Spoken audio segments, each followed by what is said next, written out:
It's Drewski McGillicuddy's The Texas Chainsaw Massacre Remake Movie Review.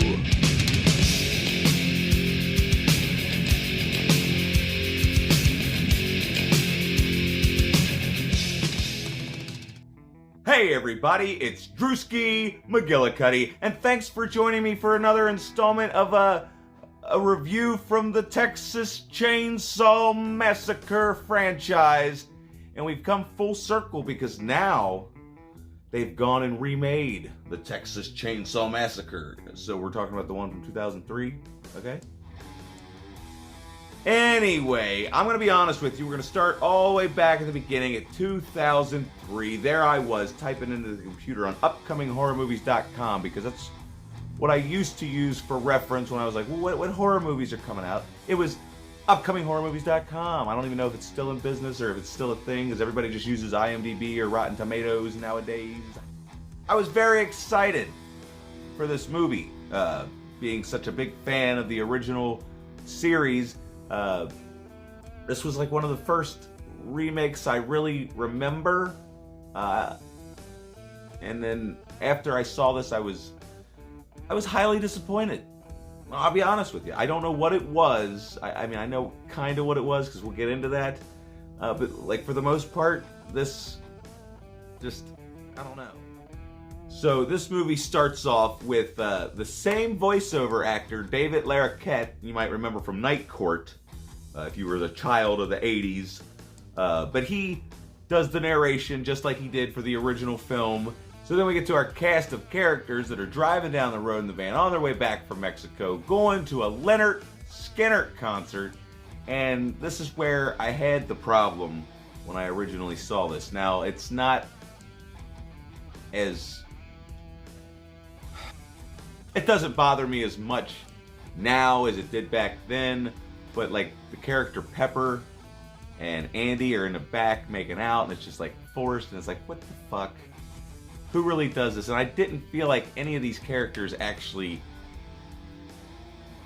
were in the 70s. None of them, it felt like they were all modern, trying to be, it was like they were trying to be 70s. I don't even know if I can explain this properly or not.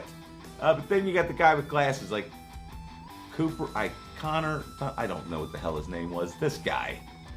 And I don't know. I guess he's the Franklin of the group because he is the fifth wheel, because you get Jessica Biel and her boyfriend who's driving the van, and they're a couple, and then Pepper and Andy, who literally just met yesterday, and they're all over each other, practically dry humping each other in the van, which is kind of aggravated. It's just I don't know. I don't know who really acts like that in real life. I've never been driving with my friends in a van and then, you know, people just start making out and like practically having sex right in front of us, while creepy dude over here is sitting there staring at him.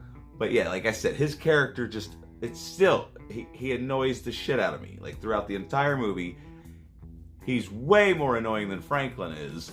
What was I talking about? So yeah, these characters, they are very different than the characters from the original. Of course, they still have, it's two guys, two girls, and then the fifth wheel. But other than that, they've changed pretty much their reasoning for being in Texas is because they were in Mexico partying, and now they're going to a concert, and they be smuggling that weed. So yeah, Jessica Biel finds out. So they're driving along, and then there's this girl in the middle of the road. And they're like, well, let's pick her up. So they pick her up, and she's like, right off the bat, like, here's another thing. This is kind of another thing that bothered me. When I first saw the movie, I was like, nah, I don't like the fact that they didn't pick up some weirdo. Actually, I guess they did kind of pick up some weirdo, but they didn't pick up some weirdo like they did in the original, like somebody that was part of the family. This was actually a victim of the family. But like originally I didn't like it. I know the secretary definitely doesn't like this whole why they pick her up and then she's hiding a gun in her nether regions. But yeah, even the secretary didn't like it, because then all of a sudden she's talking about, they're getting too close, I can't go back because I'm about the bad man, and then she just pulls this gun out of her snatch, and she's like, and it's actually an extremely well done shot, very visually pleasing if you're into watching people blow their fucking brains out.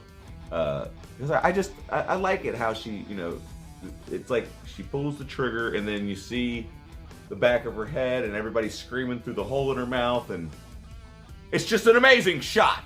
It's just a graphic, violent shot too, so it's not for everybody.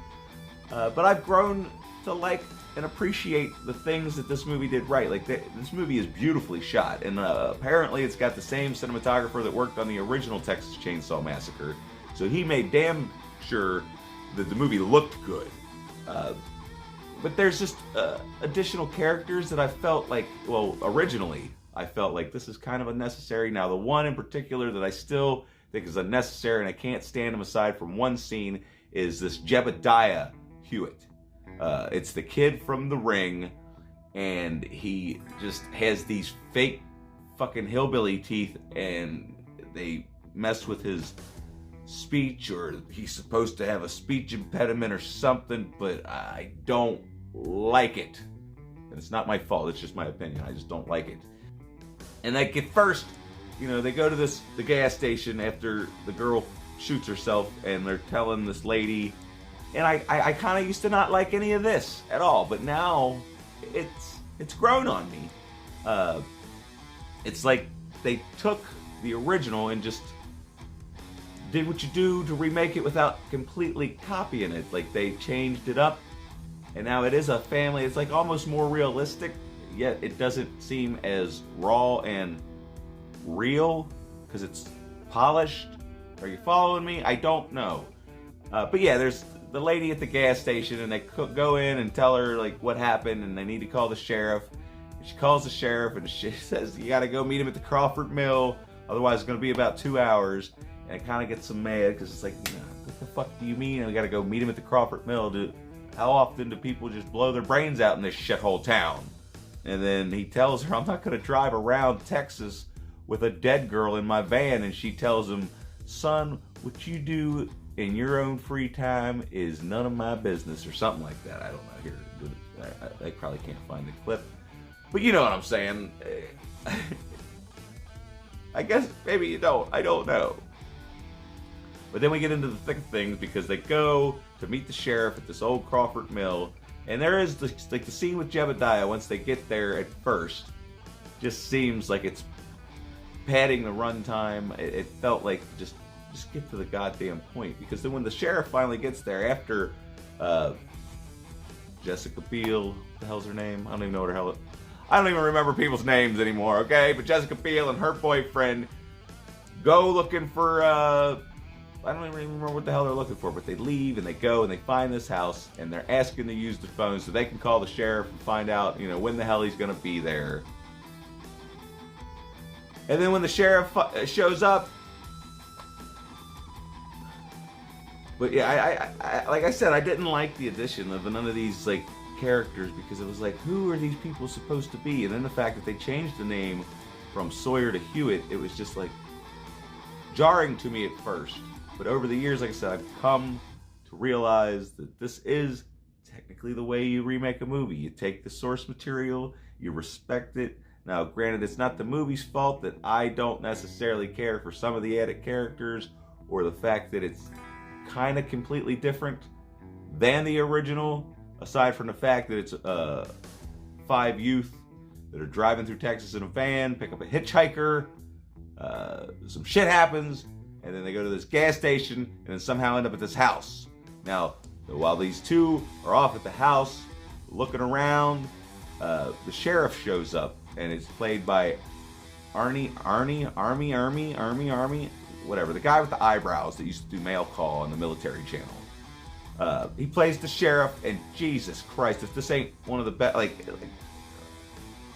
this is probably the only part of the movie that I really did like, aside from Leatherface, but we haven't even really got to Leatherface yet. But yeah, like at first I was like, what the fuck? Because like it felt like this could have been its own movie. It didn't have to be a Texas Chainsaw Massacre movie. It just happened to be, and then they threw Leatherface in. Because if you took Leatherface out of this movie, it could be its own thing. You know, it wouldn't have to be the Texas Chainsaw Massacre. They just happened to throw Leatherface in, and there's this fucked up family of people that do fucked up shit in Texas. Because, you know, he's the cop, and, like, he's acting all weird with the body, like feeling her up, and wraps her head in plastic, and then throws her in the trunk, and just his... And that's the thing that probably bothered me when I first saw it. It kind of still does. It kind of still does. Like, it's right off the bat. Like, I don't care who you are. You're like, this dude ain't no cop. This guy killed a cop, and he's wearing his fucking outfit. And you don't find out that that's actually what happens until the next movie. But that's the vibe I got from it. But even then, I still really enjoy every scene with him in it. And then, but anyway, we go back. And there's Jessica Biel doing this, and they're all doing that. But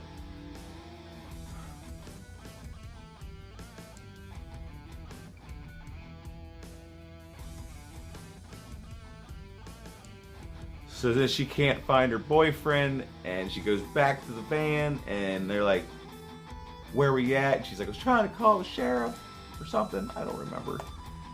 And they're like, "Well, the sheriff was already here. They already came and took the body." And so then they go back looking for her boyfriend, and then they stay there. The sheriff comes back, and then it's one of the best scenes probably ever put in a horror movie. Even though, like, I didn't necessarily like this movie, I definitely like this shit. And, like, as much as I don't like this Franklin character, it's just funny watching him slobber on himself. Can I even show the scene? Am I gonna get sued? Or just, you know the scene I'm talking about, right? Where he's got the girls laying on the ground, he's wanting them to reenact what happened, and he's telling them, you know, what happened. He's like, "I already told you what happened." He's like, "Okay, we'll get to the part where she gets," he's like, "What'd she do?" He's like, "She puts the gun in her mouth." He goes like that. He's like, no. He's like, "She don't have a hole in the bottom of her chin, it's in the back of her head. She put the weapon in her mouth," and then makes him put it in his mouth, and then... "You motherfucker! Get on the fucking floor! I said get on the floor!" What the hell are you doing? "What are you gonna do? Shoot me?" Morgan, fucking shoot him! You put the gun down. Morgan, shoot him! Don't fucking do it, please! You don't have the fucking balls, do you? Don't shoot him! Morgan! Pull the fucking trigger! Fuck you! It's just some tense stuff, but I don't know. Like I said, I didn't care for it at first, but like, yeah.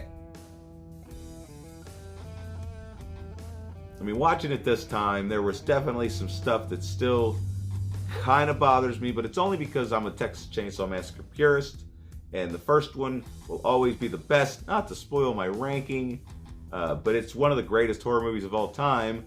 And honestly, I've already done my top 10 best remakes. This would definitely be an honorable mention because as far as Platinum Dunes goes, which is Michael Bay's horror movie company, this is probably the second best remake they've done, because I think the best would be the Amityville Horror remake, which is severely underrated. One of these days we'll get to that movie, but as of right now we're talking about this movie. So let's talk about Leatherface. Like I said, this movie feels like it could be a completely different horror film. It doesn't have to be a Texas Chainsaw Massacre movie if you just removed Leatherface.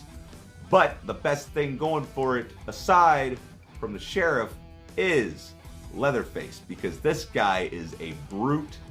He's the guy that played Zangief in the Street Fighter movie, I think. Yeah, I'm pretty sure. But he is just a force to be reckoned with. And like, I don't honestly think that they could have got a better person to play Leatherface. The mask kind of bothered me at first, and it just doesn't look like a human flesh mask. I don't know what it is. Maybe it's what happens if you have a human flesh mask and it's just old and you haven't made a new one in a while, and then that's why he gets Kemper. That's his name. He gets Kemper, and he makes a new mask out of him. Okay? Oh, and I forgot to talk about what happens to Andy. Because what happens to Andy is just god-awful terrible, okay? Because they're in the house searching for Kemper, and then that's when the old man catches him in the house and he says, "What the hell are you doing in my house?" And he starts thumping his cane and he says, "You're so dead you don't even know it." And then here comes Leatherface, and it's one of the coolest chainsaw chase scenes. And, you know, Andy's running as fast as he can. So his leg gets cut off. Leatherface takes him down, puts him up on a hook, and he's basically like crucified. But then the worst thing you could possibly imagine, he takes that salt and shoves it up on that wound, and god damn it, I can still feel it, you know? Like that shit's fucked up, man. That's a fucked up thing to do to somebody. Because, yeah, then Lynchy comes back later on, and he's just laying there, and she's trying to help him. And there she is in her white little wet beater. But for some reason, you can't really, it's like, you couldn't show us some, like, nipple through that shirt. Don't worry about that. Anyway, moving along. But then we get to her running back to the house for some reason, or how the hell does she end up back at the house? I don't know. I just watched this movie the other day. I don't know what I'm talking about anymore. I'm terrible at this. But she's back at the house, she finds Andy. There's nothing she could do for him, and it's like a really moment when just like, oh, you gotta kill your fucking friend. Ah, shit, that's gotta suck. Because, you know, he's in severe pain and there's nothing she can do to help him, so she's gotta put him out of his misery, so she's gotta pick up this old rusty ass knife and stab him with it. But then she finds what's his ass in a bathtub, and then they try to get the hell up out of there. And then somewhere along the line, he gets sawed in half, which is fucking badass, even though they don't necessarily show it. They didn't really have to show it. But then there's these other side characters that would have been almost made it better for me if this wasn't a Texas Chainsaw Massacre movie. Because there's this fat lady and then this creepy other lady, and they have the baby that obviously belonged to the hitchhiker, and then they drug her, and she ends up back at the house again, tied up.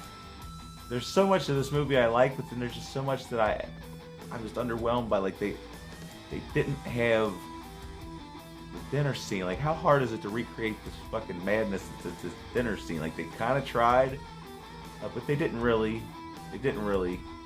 But I mean, overall, I've grown to love this movie a lot more than I used to, okay? So it's really hard for me to put a rating on it. But I guess if I had to, I'd give it like a 7.5. Oh my god, I totally forgot to mention why it's technically getting a 7.5 is because that ending totally fucks itself and doesn't leave itself open for a sequel, because you can't have Leatherface running around with no fucking arm and the sheriff gets run over by a semi. Not to spoil the movie if you haven't seen it, but that's your fucking problem. Which is better than Halloween 2018. I don't know. Oh, you have to excuse me, everybody. I'm worn out. I'm tired. It was opening night last night. It was also Friday the 13th, and I was going to put this movie review out on Friday the 13th because I thought it'd be funny to talk about a Texas Chainsaw Massacre movie on Friday the 13th, but I didn't. So, anyway, if this was good enough for you, make sure you click the like button. Or if not, you know, whatever. Just click these buttons. Or don't. I don't know. I gotta go get ready to chase people with an axe. And I got a bum knee. My back hurts. My feet hurt. And it's really, really, really hot.